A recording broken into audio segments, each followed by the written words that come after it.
بسم اللہ الرحمن الرحیم۔ یزیدیوں کی کوشش سے اہل شام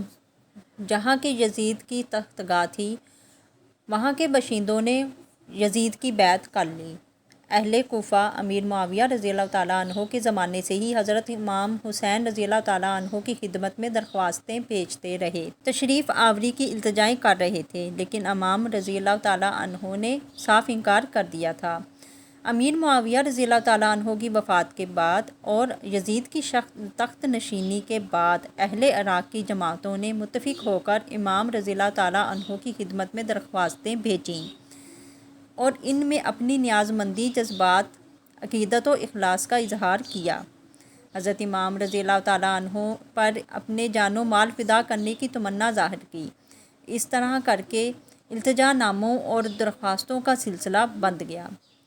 اور تمام جماعتوں اور فرقوں کی طرف سے 150 کے قریب عرضیاں حضرت امام علی مقام رضی اللہ تعالیٰ عنہ کی خدمت میں پہنچیں۔ کوفیوں کے بار بار التجا کرنے پر آپ نے اپنے چچا زاد بھائی حضرت مسلم بن عقیل رضی اللہ تعالیٰ عنہ کی روانگی کی تجویز فرمائی۔ اگرچہ حضرت امام رضی اللہ تعالیٰ عنہ کی شہادت کی خبر مشہور تھی اور کوفیوں کی بے وفائی کا پہلے بھی تجربہ ہو چکا تھا، مگر جب یزید بادشاہ بن گیا اور اس کی حکومت و سلطنت دین کے لیے خطرہ تھی اور اس کی وجہ سے اس کی بیعت ناروا تھی اور وہ طرح طرح کی تدبیروں اور حیلوں سے چاہتا تھا کہ لوگ اس پر بیعت کریں، ان حالات میں کوفیوں کا بپاس ملت یزید کی بیعت سے دست کشی کرنا اور حضرت امام رضی اللہ تعالیٰ عنہ سے طالب بیعت ہونا امام پر لازم کرتا تھا کہ ان کی درخواست قبول فرمائیں۔ جب ایک قوم ظالم و فاسق کی بیعت پر راضی نہ ہو اور صاحب استحقاق اہل سے درخواست بیعت کرے اور اس پر اگر وہ ان کی استدعا قبول نہ کرے تو اس کے یہ معنی ہوتے ہیں کہ وہ اس قوم کو اس جابر ہی کے حوالے کرنا چاہتا ہے۔ حضرت امام رضی اللہ تعالیٰ عنہ اگر اس وقت کوفیوں کی درخواست قبول نہ فرماتے تو بارگاہ الہی میں کوفیوں کے اس مطالبہ کا امام رضی اللہ تعالیٰ عنہ کے پاس کیا جواب ہوتا کہ ہم ہر چند در پہ ہوئے مگر امام رضی اللہ تعالیٰ عنہ بیعت کے لیے راضی نہ ہوئے اور ہمیں یزید کے ظلم و تشدد سے مجبور ہو کر اس کی بیعت کرنا پڑی۔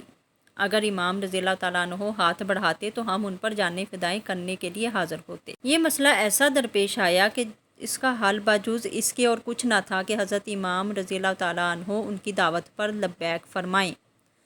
اگرچہ اکابر صحابہ کرام حضرت ابن عباس و حضرت ابن عمر، حضرت جابر و حضرت ابو سعید، حضرت ابو بکر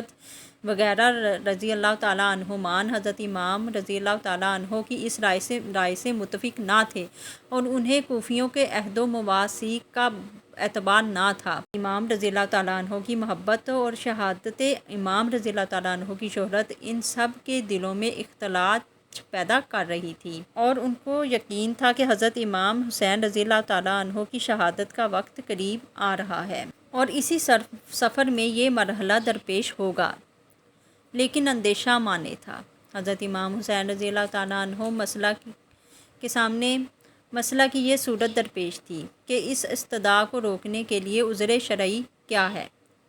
ادھر ایسے جلیل القدر صحابہ کرام رضی اللہ تعالیٰ عنہمان کے شدید اصرار کا لحاظ، ادھر اہل کوفہ کی استدعا رد نہ فرمانے کے لیے کوئی شرعی عذر نہ ہونا حضرت امام کے لیے نہایت پیچیدہ مسئلہ تھا، جس کا حل باجوز اس کے کچھ نظر نہ آیا کہ پہلے حضرت مسلم بن عقیل رضی اللہ تعالیٰ عنہ کو بھیجا جائے۔ اگر کوفیوں نے بدعہدی اور بے وفائی کی تو عذر شرعی مل جائے گا اور اگر وہ اپنے عہد پر قائم رہے تو صحابہ کو تسلی دی جا سکے گی۔ اگر آپ مزید اس طرح کی ویڈیوز دیکھنا چاہتے ہیں تو ہمارے چینل کو سبسکرائب کریں۔